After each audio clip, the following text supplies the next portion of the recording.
दिखावा नहीं, बस प्यार चाहिए। चाचा जी ने आज बड़ी पूजा की। हाल ही में 4 धाम यात्रा से चाचा चाची आए थे। चाचा चाची के साथ दिल्ली जाते समय चाचा के दोनों बेटे, उनकी पत्नियां, सबसे बड़ी के 3 बच्चे और छोटी के 2, उनकी एक बेटी और दामाद भी थे, और बेटी को एक बेटी और एक बेटा भी थे। चाचा ने सबके लिए प्लेन ट्रिप का आयोजन किया था। दिल्ली, चंडीगढ़ आदि के आसपास के कुछ हिस्सों में 3 दिनों तक यात्रा की और बाकी सभी हवाई जहाज़ से वापस आ गए। हालांकि चाचा चाची आगे निकल गए।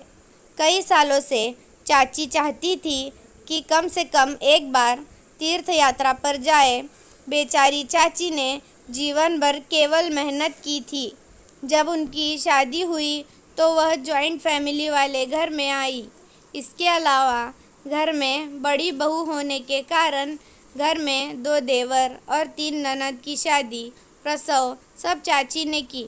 चाचा की सरकारी नौकरी थी, लेकिन एक साधारण लिपिक की। उस समय तनख्वाह बहुत कम थी, इसलिए उन्हें हर समय कड़ी मेहनत करनी पड़ती थी। लेकिन कभी चाची ने शिकायत नहीं की। उन सभी की शादी हो जाने के बाद उनमें से हर एक को अलग दुनिया मिल गई और चाचा चाची के एहसान को भूल गए। इसके अलावा उनकी अपनी दुनिया भी फल फूल रही थी। तब इतना खर्चा था कि घूमने की तो बात ही दूर थी। रिटायरमेंट के बाद मिले पैसों से और जीवन भर की बचत से 2 मंजिला मकान बनाया और 2 बच्चों के जीवन यापन की समस्या दूर हो गई। बड़े के पास काफ़ी अच्छी नौकरी थी, लेकिन छोटा का ध्यान चंचल था। वह ज़्यादा देर कहीं टिका नहीं। अंत में उसके चाचा ने उसे दुकान लगाने के लिए पैसे दिए। लड़कियों के लिए एक अच्छा घर देखने के बाद सब कुछ ठीक हो जाता है। हाल ही में यह पता चला कि गांव के पास उनके खेत को बांध दिया जाएगा और उन्हें सरकार से मुआवजे के रूप में पैसा मिला। अब चाचा जी ने खेती के साथ साथ गांव के पास का घर भी बेच दिया, इसलिए उन्हें अच्छी खासी रकम मिल गई। मिली रकम को ज़मीन या रियल एस्टेट में दोबारा निवेश करने पर टैक्स में छूट मिलती है और पैसा सुरक्षित रहता है। तो क्या हमें खेत की ज़मीन खरीदनी चाहिए? घर में रोज़ घर को लेकर चर्चा होती रही। मुलाकातें होने लगी। दलाल का आना जाना बढ़ गया। चाचा जी को तो समझ नहीं आ रहा था कि क्या करें।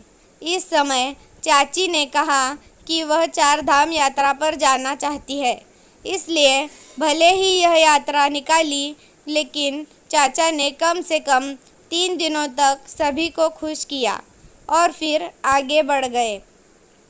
लेकिन जब तक वह वहाँ थे, बहन और भाई की दैनिक सलाह जारी रही। सबको डर था कि अब चाचा चाची ने ना जाने कितना खर्चा कर देंगे। हमारे लिए कुछ रखेंगे भी या नहीं, हमारा भी अधिकार है। जब तीनों बच्चों के माता पिता का फ़ोन आया तो आप जब वापस आए तो वह यही सुझाव देंगे कि हम यह फ्लैट खरीद लें या खेती बाड़ी आदि देखें। 17-18 दिनों के बाद चाचा चाची वापस आए और गंगा पूजा का कार्यक्रम तय किया। रात के खाने के लिए 100-150 लोगों को आमंत्रित किया गया था। तीनों लड़कों को यह बिल्कुल पसंद नहीं था, लेकिन वह सबके सामने बहुत खुशमिजाज होने का दिखावा कर रहे थे।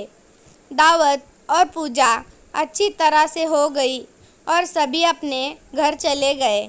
घर में केवल तीनों बेटों का परिवार था और सभी तोहफे देख रहे थे। वास्तव में वे असमंजस में थे कि पैसों के विषय पर कैसे चर्चा की जाए। अंत में छोटे लड़के ने एक बार कहा, पापा, मेरे दोस्त ने अभी एक फ्लैट खरीदा है, जैसे कि निर्माण चल रहा है।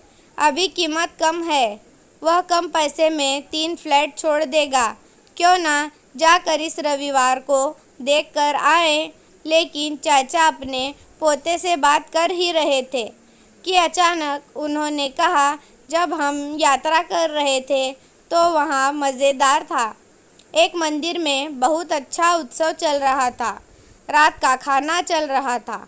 बहुत भीड़ थी और बहुत सारे व्यंजन पके हुए थे। उसी वक्त मंदिर पर भजनों और श्रद्धालुओं ने नृत्य किया। उतने में बड़ा बेटा गुस्से से बोला, पापा, राजू जो कह रहा है क्या आप सुन रहे हो?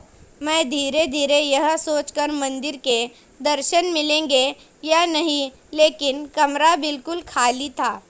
हर कोई बाहर था और भगवान और मैं कमरे में अकेले थे और देवता मुझसे बोलने लगे। उतने में बड़ा बेटा गुस्से से फिर बोला, पापा, राजू जो कह रहा है क्या आप सुन रहे हो? लेकिन पापा ने इस बात को पूरी तरह से अनसुना कर दिया और बात करते रहे। भगवान ने कहा कि देखो सुंदर, ये मेरे नाम पर उत्सव है, पर मौज सबकी है। सुबह पूजा हो चुकी थी। फूल पत्ते पानी मुझ पर रखे थे। अब वह फूल पत्ते सड़ रहे हैं। उसकी दुर्गंधी फैल रही है। उसमें से कीड़े मुझ पर चल रहे हैं और अब इस गंदगी को कोई साफ करना नहीं चाहता। 5-6 बार आरती कर दी गई, लेकिन अब साउंड प्रोजेक्टर से भरपूर संगीत और कर्कश गाने बज रहे हैं। सब खाने पीने में लगे हैं, लेकिन मुझे भोग लगाना भूल गए। जैसे ही चाचा जी कुछ और कहने वाले थे, उतने में उनकी बेटी मिष्टी गुस्से में बोली, क्या फालतू की बातें कर रहे हो पापा? पापा, आप व्यस्त नहीं हैं यूँ, लेकिन हम इतने काम में व्यस्त होते हुए भी आपके लिए ही आए हैं और आपकी ये क्या बकवास चल रही है? हालांकि इस बार चाचा जी बोले, फालतू? मैं बकवास नहीं कर रहा हूँ।